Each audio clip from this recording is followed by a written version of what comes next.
আমার পরিচিতদের মধ্যে থেকেই একজন আমাকে বলেছে যে, অভিজিৎ আসলে তুমি অনেক আঘাত খেয়েছো, সেই কারণে তুমি এত সুন্দর করে নিজের মনের কথাগুলোকে বলতে পারো। তোমার কথাগুলোর সাথে আমি রিলেট করতে পারি বা আমরা রিলেট করতে পারি। আমি তাকে উত্তরে কি বলেছি জানো? আমি তাকে উত্তরে বললাম, আমরা সকলেই আঘাত খাই আমাদের জীবনে।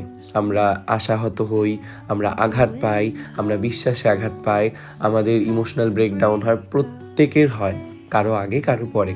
আমরা প্রত্যেকেই চাই নিজেদের মনের কথা, নিজেদের কষ্টের কথা, নিজেদের দুঃখের কথা কাউকে শেয়ার করতে। আমরা সকলেই চাই।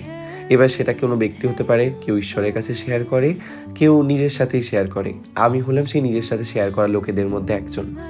আমার নিজের কষ্টের সাথে, নিজের কান্নার সাথে নিজেকেই সময় কাটাতে হবে। এটা আজকে বলে নয়, আমি কোনোদিন নিজের কষ্টের কথা কাউকে বলতে পারতাম না, বলে ওঠা হয়নি। এইবার আঘাতের যে বিষয়টা আসছে, আঘাত তো খেতেই হয়।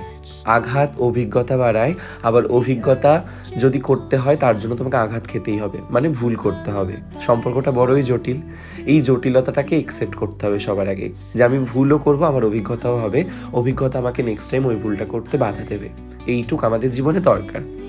এইবার আমরা প্রত্যেকেই আঘাত খাই, প্রত্যেকেই ভালোবাসায় কষ্ট পাই, বিশ্বাসে কষ্ট পাই, কিন্তু দিনের শেষে সেলফ লাভ, সেলফ বিশ্বাস, এই দুটো যদি থাকে নিজের ওপরে, সব থেকে মানুষ এগিয়ে থাকে। তখন নিজেকে বিশ্বাস করে দেখো, নিজেকে ভালোবেসে দেখো। তোমাকে যে বা যারা ভালোবাসে, তুমি সকলকে ভালোবাসতে পারবে। শুধু নিজেকে প্রায়োরিটি দাও। কেমন?